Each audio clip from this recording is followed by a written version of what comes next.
Hi, welcome to another Bitcoin strategy video. This is a bit of a different format. I'm not going to do a lot of editing here. I just randomly wobble on what I currently see in the markets, in Bitcoin, in Ethereum. And also I've got a little analysis prepared as well.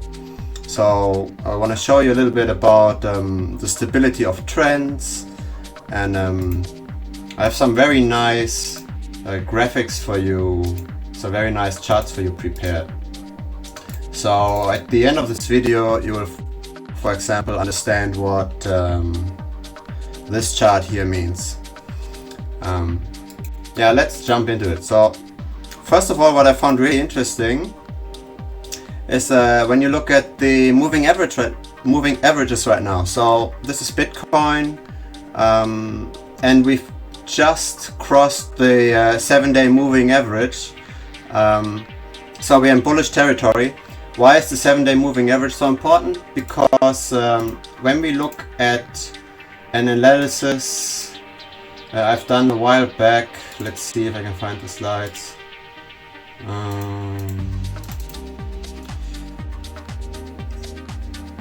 Here,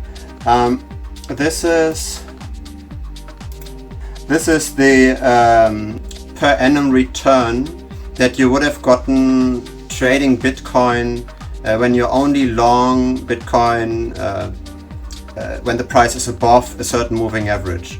So on the very left here you see the 2-day moving average all the way to the 14-day moving average, and you see that basically when you only have Bitcoin once the price is above the 7-day moving average, then you would have gained basically the best return. So this analysis had been done over the entire history of Bitcoin. So I can show you how this actually looks like.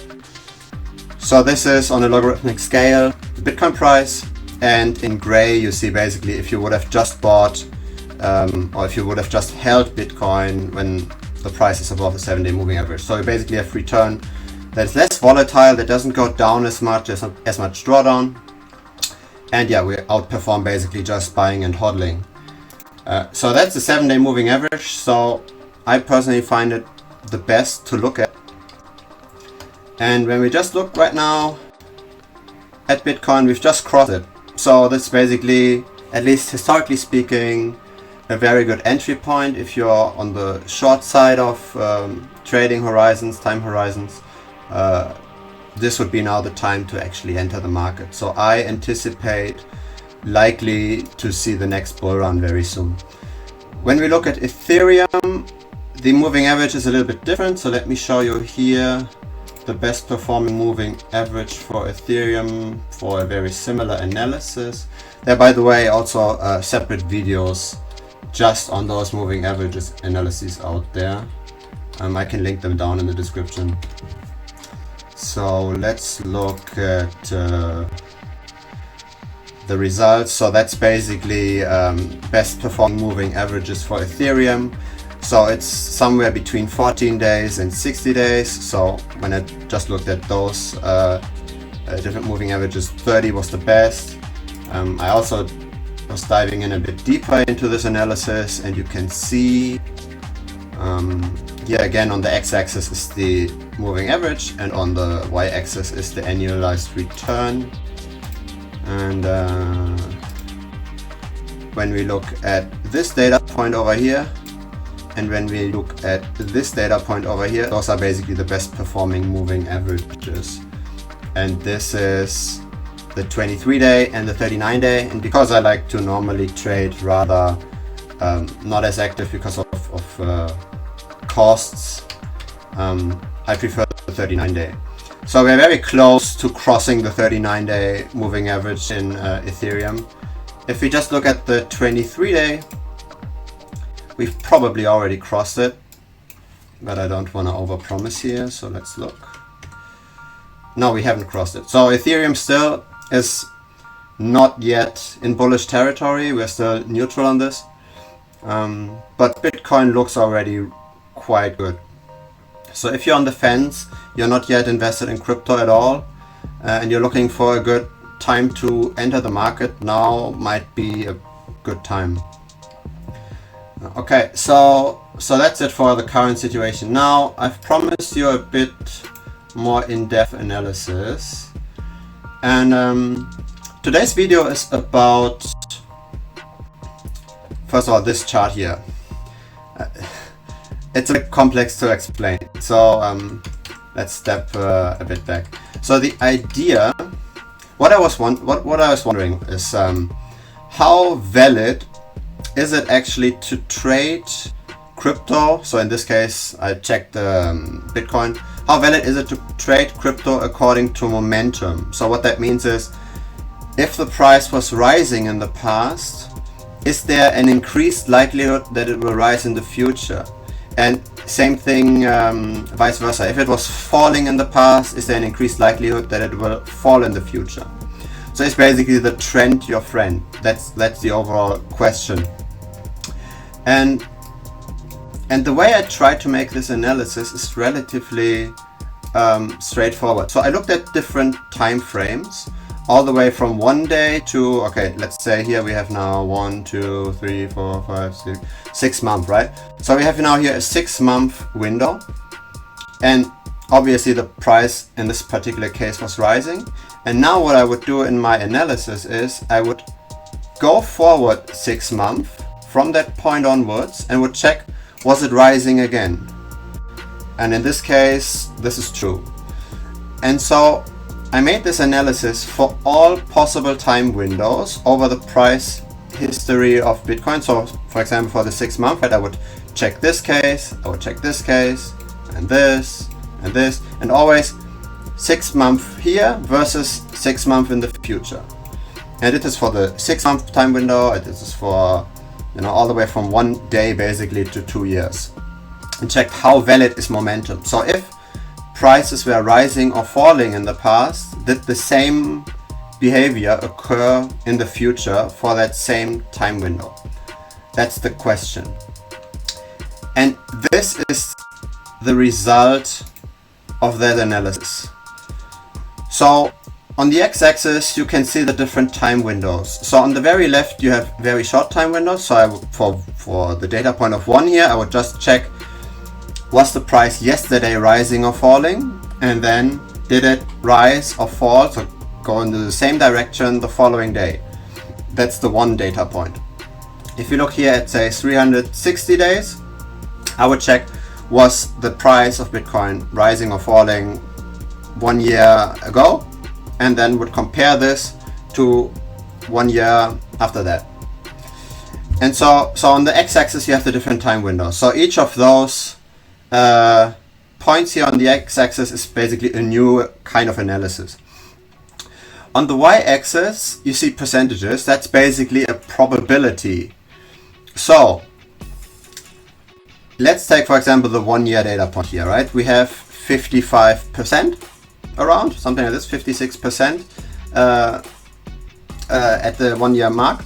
And so what this tells you is that when you go through the whole time history of Bitcoin from inception to the end, and you check every single time window, compare this to 1 year in the future, and run this comparison through the whole time history, you would see that in 56% of cases the return on the following year went into the same direction as the return in the past year. So you see that it's more likely, the price is more likely to continue the way it was, the way it was going, than it's likely to flip around. So if prices were completely random and there would not be something like momentum, right? If there's nothing like waves and we could like jump on rising prices or something. If prices were completely random, you would actually expect this blue line here to be entirely at 50%, entirely flat. Right? We don't know. It would basically say if the result of this experiment, of this analysis, would be a flat line at 50, or at least a line hovering around 50, we would say, okay, past performance really does not at all predict future performance. They are completely decoupled, completely independent. So we can't really infer where the price is going to go just by looking at past performance. But we see here in this result actually something different, right? We see almost every data point to be beyond the 50% mark. So what that tells us is basically that Bitcoin really behaves according to momentum. When prices are up, you should tend to enter the market. When prices are down, you should tend to exit the market. Now what's also interesting here is when we look at these differences between the different time windows, right? So what this basically here means, right? The 70% at around this data point, so that's like 5 months in. It basically means momentum is the strongest at around the 5-month mark.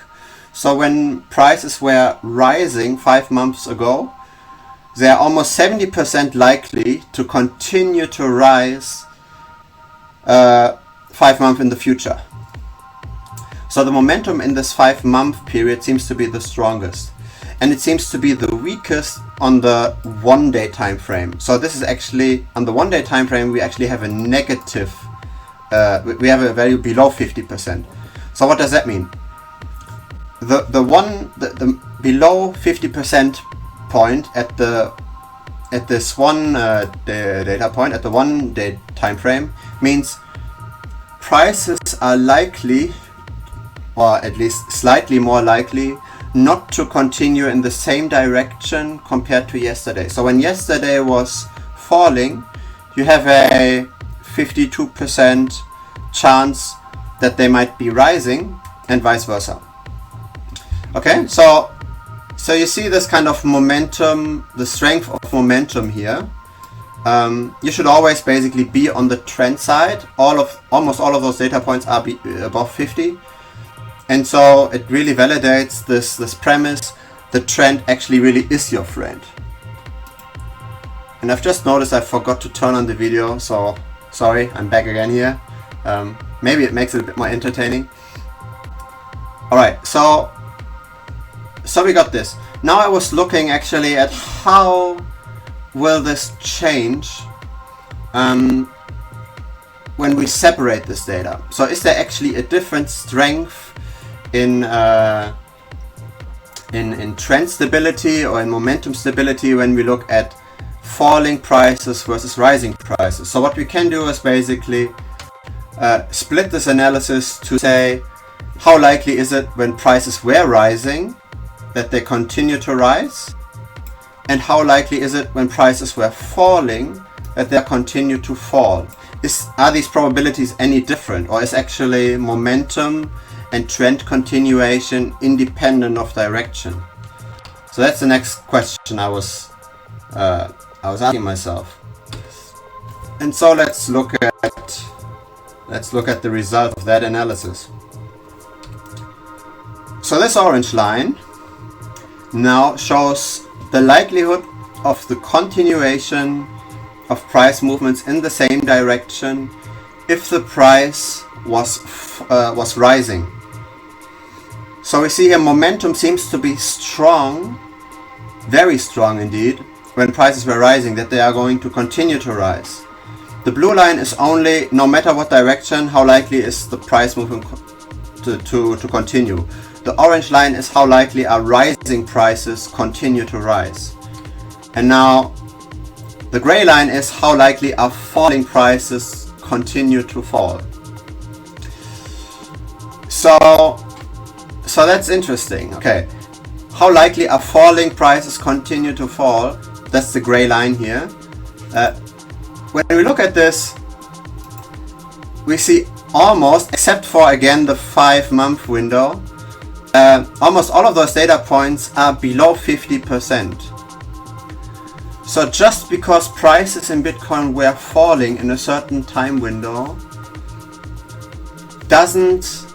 this fact does not infer that prices are likely to continue to fall. So thus, something like, never catch a falling knife or something does not hold for Bitcoin, at least historically. You have always, for most data points, you have a higher likelihood of a trend actually reversing. So when prices were falling, that they're going to continue to rise again, than that you have the strength in momentum of falling prices as well. So it's actually rather safe to say, okay, when prices really do fall in the end, it does make sense to buy. So, okay, so we got this, right? The momentum on the positive side, when prices are rising, that they continue to rise, is very high, right? So it's basically when you look at beyond a time window beyond 3 months, so when they're rising in the last 3 months, that they continue to rise, that likelihood is super high, right? So let's take all the points from here. It's basically between 70 and 80% in Bitcoin. So that's very good odds. You buy and you hold at least for 3 months. When they used to rise in the last 3 months, you have a 70 to 80% chance that they continue to rise. On the other hand, when prices were falling, you have a below 50% chance that they continue to fall. So you might take falling prices as buying opportunity. So another question is, what's actually safer? Is it safer to buy in a bull market? Is it safer to buy in a bull market, or is it safer to buy in a bear market? And so I was wondering, there's no real stability in prices, or there's no real indication that prices continue to fall when they used to fall, right? But you can do the exact reverse. So the yellow line here is the exact opposite direction, is the exact inverse of the gray line, and it basically means if the prices were to fall for a certain time period, so say they were falling in the last half year, how likely are they going to rise, right? Because the prices either they rise or they fall. How likely are they going to rise in the future? So when, say, the Bitcoin prices were falling for the last year, you have an above 90% chance that when you buy now, that you're gonna be in the positive 1 year from now. So that's very high chance, right? Now let's compare. So the orange line basically tells you, if you buy in a bear market, how likely are you going to make money, depending on how long the bear market was and how long you are willing to hold, right? So let's compare now this yellow line and the orange line. It's getting complicated, but I'm gonna repeat what these lines mean. Okay, I got an issue here with the charts. Okay. So again, the yellow line means if you buy in a bear market, prices used to fall for a certain time period depending here on the x-axis. If prices used to fall, how likely are they going to continue to rise if you have that same time horizon? The orange line tells you if prices used to rise, how likely are they going to continue to rise? So what this tells you is, investing in a bull market in general seems to be a good idea, right? Investing in a bull market seems to be a good idea. You have around 70% likelihood that it's gonna continue, more or less independent of time frame. If your time frame is at least longer than, a fruit fly.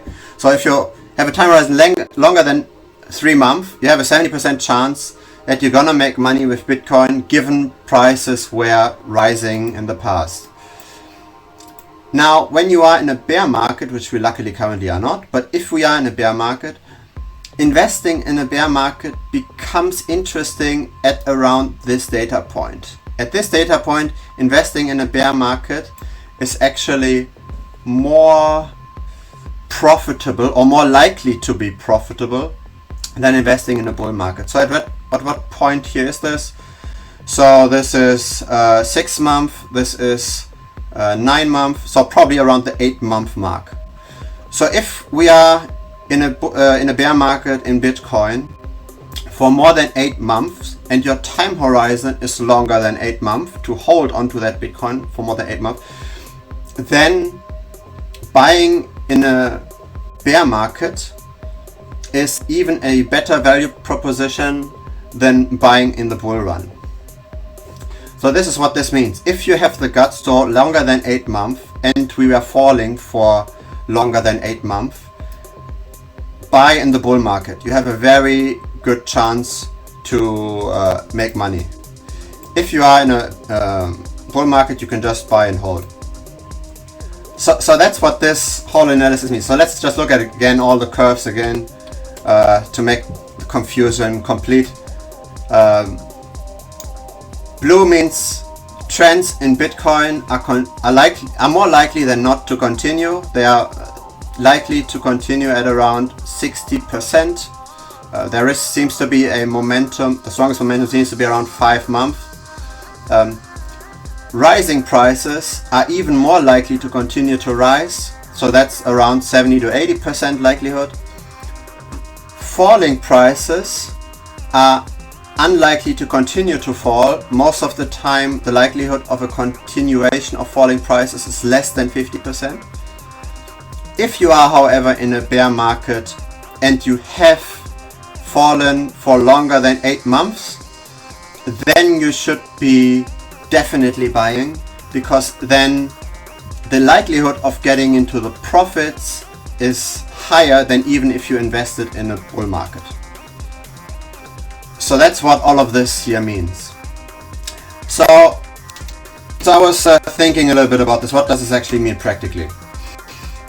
So practically, let's see if you can get this. Yeah, this looks okay. So practically, we have prices, right? So we have our Bitcoin prices here. This is a bit. This is not big enough. Let me see if I can find something that's better visible. Does this work? Yeah, barely. Yeah, this is good. Okay, so obviously we have like our price movements in Bitcoin, and we have our bubbles, and we have our busts, and we continue to rise, and all of that stuff. And we know that from peak to trough, right, we get around an 85% drop, right? So that's super scary, right? Not most people don't wanna lose 85%. And we had actually this drop in Bitcoin of 85% around 3 to 4 times. So not pretty. So, but the problem is, most people, me included, will not be able to sell here, right? We never know when a bubble is actually going to continue to, or is going to pop, right? When things are nice, the whole picture looks nice, and you're not inclined to sell. So the question is now, if you can't sell here, should you rather be selling here, or should you rather be selling here? You have basically the option, right? I sell into the bull market, and I just don't know when it ends, and if it goes higher, I don't care. Or you say, I want to take the whole bull market and just sell when times are bleak. And now the problem with the results of this analysis here is that if you are at this point in time and prices used to rise, they are likely to continue to rise with 75% likelihood. And so you don't want to sell, right? Who would sell something that says 70% likelihood continuing to increase? Let's see if I can change this a bit up. Yeah. So that's problem number 1. So you don't want to sell here, and we seem to be somewhere here, right? Probably we haven't seen the peak yet. But let's say you are at this point in time and you've seen prices falling. Okay? Now, how do you know if prices will continue to fall or if they're actually going to continue to rise again? So it's this gray line here, right? Problem here is that prices are likely to reverse, actually. They are less likely to continue to fall than they are to reverse. So no matter how you slice and dice the data, if you are here, you have a 70% likelihood of continuing to rise. If you are after the peak, you just need to wait a little bit, and after 8 months you have a very good likelihood. So when this here is now 8 months, you have a likelihood that's better than in a bull market that it's gonna continue to rise. So the only data point here historically would be around the 5 months mark, where you have a more likelihood that falling price continue to fall, but you just wait a bit longer and time's on your side.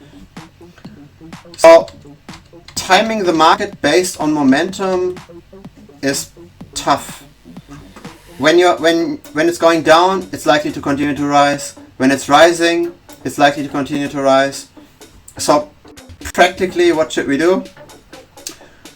Probably, it boils down to, don't be scared of bull markets. Prices are continue to rise, just hold on to it. If it drops, use it as a buying opportunity. And the only reason to actually sell ever based on this data is something different to predictions of price movement. It needs to be related to something different. So this could be, say, prices were rising so much that you feel now overexposed to crypto. Say you suddenly have 80% of your net worth in crypto, and the movements are so strong that doesn't make sense for you anymore. Like you can't really sleep properly. So that could be one, like diversification, just go into different assets. Could also be like maybe personal expenses, something like this. But just based on trying to hit the perfect timing of when is the top and when is the bottom, and trying to avoid those 85% drops, you're probably not going to do yourself any favor with this. Because just when prices fall, they continue to rise. When prices were rising, they're likely to continue to rise. So no matter how you slice and dice the data, it makes sense just to stay in the market. That's basically what the data tells us. Momentum is on our side, especially in bull markets or in extended bear markets. So, or time is on our side in those two scenarios. So, yeah, that's really the conclusion of this video, right? Just buy and hold, and try maybe to time a little bit those short terms when you wanna enter and exit the market, as in not exit but enter the market. So let's look at this, right? Again, the 7-day moving average. If we are above the 7-day moving average and you're considering to allocate more because you're not yet exposed enough to crypto, now might be a good time. But other than that, like, there's no reason to sell. Like, rising prices are likely to continue to rise. That's all I can say. So I would not buy into this whole idea of trying to actually time. So don't try to pick the top. Just ride it out and buy more the further it falls, and only sell once you're overexposed compared to all the rest of your net worth, and then sell a fraction so it's balanced out again. That's how I would ride this this whole crypto wave. Yeah, thanks for watching. This is the end of this video. Let me know what you think of this new format. No editing, just directly straight talk. It's probably a bit longer than usual, but maybe it also explains the concepts a bit more clear because I have a bit more time. And yeah, just let me know what you think of this this format, and please also feel free to like this video, right? Would help me a lot, would help the algorithm a lot, and yeah, subscribe if you would like to see more like this. See you next time. Bye.